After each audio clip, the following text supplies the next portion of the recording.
Bonjour et merci de choisir TATV pour vous informer. Bienvenue dans ce 12 heures. Après le congrès rocambolesque du PUP, parti de l'unité et du progrès, donnant Fodi Bangoura vainqueur et recusé par une branche du parti. Cette branche, conduite par l'ancien ministre de l'économie et des finances, Cheikh Amadou Camara, était ce mardi face à la presse. Objectif, leur donner leur version sur l'incident intervenu lors du 4e congrès tenu le vendredi dernier ici à Conakry. Selon les membres de cette branche dissidente, les résultats ont été manipulés. Oumar Sow. Suite aux altercations qui ont émaillé le 4e congrès du Parti de l'Unité et du Progrès PUP, les responsables du parti se disent indignés par le comportement du comité ad hoc. Un comité qui avait d'ailleurs la lourde charge de piloter ce congrès. Un congrès visant à toiletter les textes fondamentaux et l'élection des cadres nationaux du parti, dont le président. Malheureusement, l'espoir suscité par les militants et sympathisants du parti a été, selon son directeur de campagne, déçu par le comportement qu'il qualifie d'irresponsable des membres du comité ad hoc. Les travaux du 4e congrès national du PUP, convoqués par le comité ad hoc, n'ont point été achevés. 2. Les congressistes n'ont pas voté et ont par conséquent protesté en bloc par leur départ massif de la salle de congrès.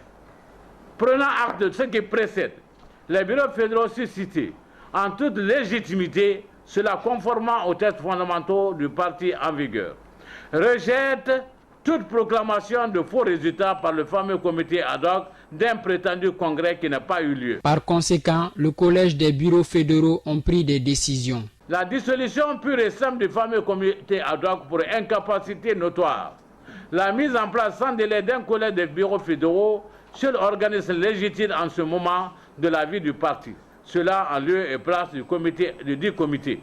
Ce collège aura en charge à court terme la gestion des affaires courantes du parti et l'organisation d'un congrès libre et transparent, crédible, dont les résultats seront au seul bénéfice des militantes, militants et sympathisants du PUP. Selon Cheikh Amadou Camara, candidat pour la présidence du PUP, le choix des congressistes n'a pas été pris en compte par le comité ad hoc, d'où cette mascarade électorale. Les régions naturelles et la zone spéciale de Conakry, dans leur rapport, devraient indiquer leur préférence pour l'un des deux modes de vote, ou le vote à main levée,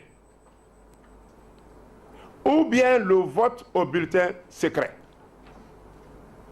Quel que soit le mode de vote retenu, chaque rapport régional aurait dû s'attacher à donner la préférence de la région. C'est au terme de la présentation de tous les rapports qu'il aurait été mis aux voix le choix des congressistes, c'est-à-dire entre les deux modes de vote. Le vote à main levée dans la salle devant tout le monde ou le vote devant tout le monde au bulletin secret. Avec le désordre qui a caractérisé cette rencontre, les membres du Parti de l'Unité et du Progrès demandent l'organisation d'un nouveau congrès responsable et démocratique conformément aux statuts et règlements du parti, et cela dans un délai raisonnable. Et puis le député Ousmane Gawal Diallo, recherché activement par les forces de l'ordre. Selon des informations, il est recherché après l'émission par le procureur de la République d'un mandat d'arrêt contre lui.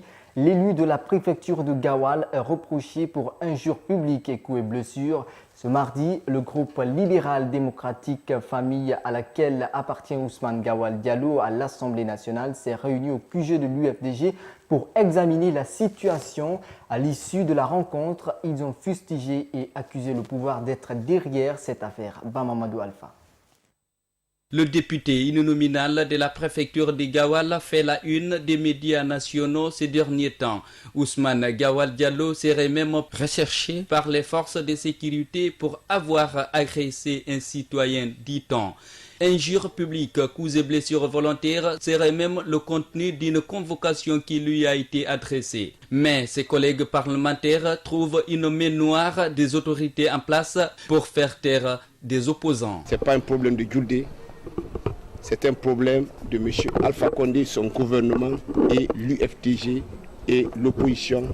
Nous dénonçons aujourd'hui avec vigueur le fait que le gouvernement veut profiter de cette situation pour régler les problèmes politiques.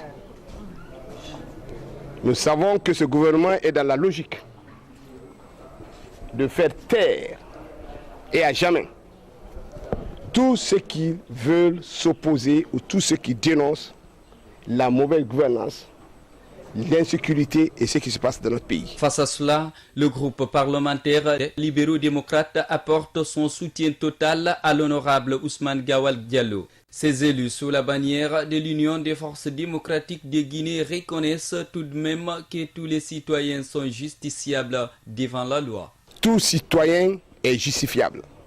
La procédure est connue. Nous savons, et il nous a été dit, qu'aujourd'hui ils sont dans la logique de le rechercher et de le faire du mal. Nous savons aussi qu'il y a une liste de personnes que ce gouvernement possède et ils sont dans la logique de les faire subir ce qu'on a fait subir à Diaoné, à Fatou Baro, à tous les autres.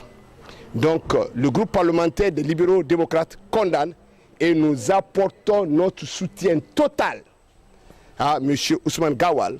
Et je peux vous dire que nous sommes tous des honorables Ousmane Gawal. Et à la question de savoir où se trouve à l'instant même le député de l'IFDG, la réponse est toute simple.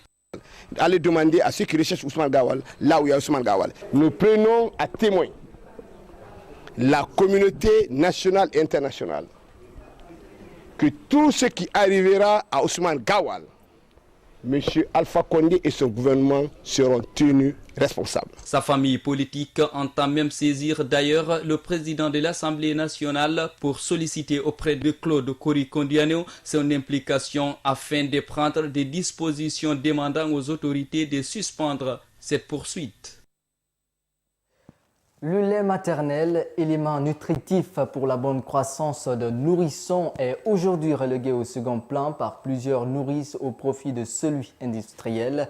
Un constat fait par l'Organisation mondiale de la santé qui, en collaboration avec l'UNICEF et le gouvernement guinéen, a lancé le 1er août dernier la Semaine mondiale de l'allaitement maternel à l'Abbé, capitale de la Moyenne-Guinée, une démarche qui vise à sensibiliser les femmes nourrices sur le bien fondé du lait maternel pour les enfants. Les vertus du lait maternel dans ce commentaire de Li Mariama Bailo. Autrefois, il était naturel et inné. Aujourd'hui, l'allaitement maternel fait débat dans nos sociétés. Faut-il rechercher la cause de cette évolution dans les campagnes de promotion des laits maternisés des grands industriels ou encore dans les combats de certains féministes en mal de reconnaissance? La Journée internationale de l'allaitement permet de médiatiser le sujet et surtout de rappeler aux femmes et aux hommes également les bienfaits de l'allaitement en termes de santé pour le nourrisson. Mobiliser tous les acteurs concernés pour permettre aux femmes qui le souhaitent de travailler et d'allaiter, informer sur les bénéfices et l'allaitement maternel et la législation relative à l'allaitement au travail et garantir le soutien du projet parental d'allaitement par des professionnels de la petite enfance, quel que soit le mode de garde. Tels sont les objectifs de cette semaine. Une semaine qui sera célébrée sous le thème allaitement et travail. Selon les études fournies par l'UNICEF, les enfants nourris au sein durant les premiers mois ont au moins 6 fois plus de chances de survivre que les enfants qui ne sont pas allaités. L'allaitement maternel réduit drastiquement les décès par infection respiratoire aiguë et par la diarrhée, deux causes majeures de mortalité infantile ainsi que d'autres maladies infectieuses. Et puis, direction Cancan, où plusieurs étudiants venus d'autres coins du pays se lancent dans des activités informelles. Avec le peu d'argent qu'ils gagnent, ils parviennent à étudier et à se nourrir en dépit de toutes les difficultés rencontrées dans ce secteur tertiaire. De la coiffure au petit commerce en passant par la gestion des photocopieuses. Voilà entre autres les activités menées par certains étudiants en vue de joindre les deux bouts. La vie estudiantine à Cancan, le reportage est signé Kadiatou Korkadialo. Dans la cour de l'université Julius Nyerere de Cancan, la première chose qui attire l'attention, c'est le bruit de moteurs et de photocopieuses qui tournent sans arrêt. Derrière ces machines, sous des hangars de fortune, des jeunes composés en majorité d'étudiants de cette institution trouvent leur pain quotidien. Parmi eux, Condé Daouda, diplômé de l'université de l'Abbé. Comme il n'y a pas de travail dans la ville, On a choisi de venir se débrouiller ici, après les études. Depuis la fin de ses études en 2011 et après avoir essayé de trouver un travail en vain, ce jeune fait la photocopie au sein de l'université de Kankan. Bon, la photocopie ici normalement passe au moment des études, au moment de l'année scolaire. Surtout au début de l'année, ça se passe très bien. Quand les modules sont programmés, les étudiants viennent faire la photocopie de plusieurs brochures. Tu peux gagner jusqu'à 100, 200, 300. Il y en a qui gagnent jusqu'à 400, mais ça dépend. Vous, personnellement? Moi, personnellement, je n'ai jamais eu 300 ici d'abord, mais je peux gagner jusqu'à 200. Tout près de lui, derrière une autre machine, nous rencontrons Mohamed Kamara, étudiant depuis 3 ans dans cette université. Lui aussi trouve son quotidien dans cette pratique, bien qu'il n'ait pas sa propre photocopieuse. J'ai fait la photocopie avec un frère que j'ai connu à Kankan ici. Ah, tu l'as connu à Kankan, c'est devenu ton frère? Oui, vraiment. Et tu viens l'assister, ça te rapporte quelque chose? Oui, ça me rapporte quand même quelque chose. Le soir, quand même, je peux trouver le prix de le savon, le prix des taxis, le prix de déjeuner. Quand même, je remercie Dieu. À quelques mètres de là, des jeunes comme Ibrahim Fofana se livrent eux aussi à une autre activité génératrice de revenus. Bon, depuis à Jérékoré, je faisais la coiffure. Bon, une fois que je suis venu ici aussi, je suis venu trouver les gens ici qui faisaient la coiffure. J'ai fait une demande, ils m'ont accepté de travailler avec eux. 3000 francs guinéens. Voilà le montant que ce jeune reçoit pour chaque tête coiffée. Ce business l'épargne, confie-t-il, de tendre au moins la main à ses parents qu'il a laissés en Zérékoré. Le peu d'argent que je vais gagner ça, plus le percule qu'on me donne, ça peut faire mes affaires. Si la paye est faite, on gagne assez de clients. Parce que ça trouve que les étudiants ont l'argent. Mais si la paye n'est pas faite, bon, il y a des jours où on peut gagner 30 000, 50 000, 60 000. Mais si la paie est faite, on peut gagner même 100 000 par jour.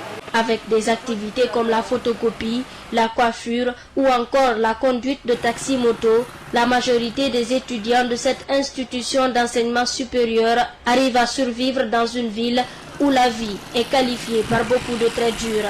Mais tous les étudiants que nous avons rencontrés sur place ont tenu à rassurer que la situation n'est pas aussi grave que le pensent certains. La pratique du jeu de hasard est de nos jours très prisée à Conakry par des jeunes et même par la couche féminine. Ces parieurs exercent cette activité dans l'espoir de s'enrichir. Partout à Conakry, les abords de route sont inondés par des kiosques de jeux. Ces lieux sont pris d'assaut toute la journée par ces amateurs qui veulent tout simplement être millionnaires sans fournir assez d'efforts. Suivez. Devenir millionnaire, c'est le rêve que caressent des pratiquants des jeux de hasard. Pour cela, ils sont devenus des parieurs inconditionnels. Ils s'alignent à longueur de journée devant des kiosques. À Dexine Oasis, par exemple, devant un petit kiosque à jeux, plusieurs jeunes observent minutieusement un imprimé. Sur un bout de papier, chacun fait ses combinaisons. Ici, la concentration est au plus haut niveau. Impossible même de détourner leur attention au moment des mises. Pas facile de les avoir en interview, ils fuient aussitôt la caméra.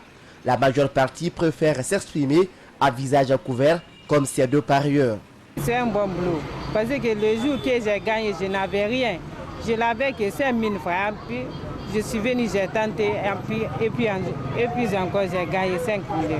Je joue au jeu de hasard parce que c'est non seulement rentable, mais aussi les dépenses sont moindres. Par exemple, on paye 2 000 francs, dans ça on a l'espoir de gagner à partir de 80 000 et plus même.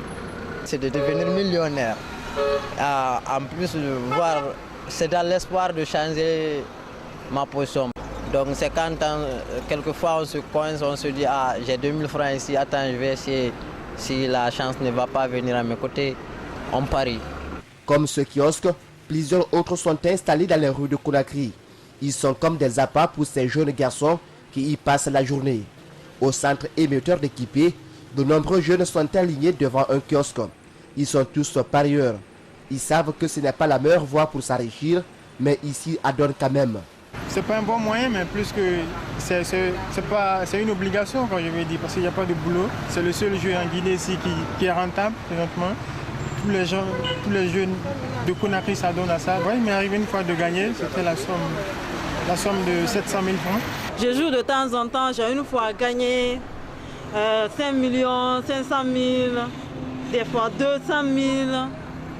Et grâce à ça, j'arrive aussi à résoudre certains problèmes de la famille. Parce que c'est le moyen très facile quand même. Tu peux avoir des millions banalement.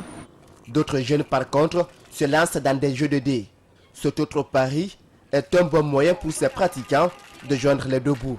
En faisant ça, je peux gagner un peu petit déjeuner où je gagne le prix de mon ballon, je joue, des fois j'achète les chaussures, des fois je me débrouille dans ça. Aujourd'hui, ces jeux de hasard semblent prendre une proportion à Conakry. Ses conséquences sur la vie quotidienne des joueurs sont multiples. L'obsession du jeu peut entraîner par exemple la détérioration des relations avec l'entourage. Sans oublier que ces jeux, même s'ils sont prisés par les hommes, les religions monothéistes, elles, les condamnent vigoureusement. Les écrits sont clairs dans la Bible et le Coran. C'est la fin de cette édition d'information. Merci de l'avoir suivi. L'information continue sur TATV.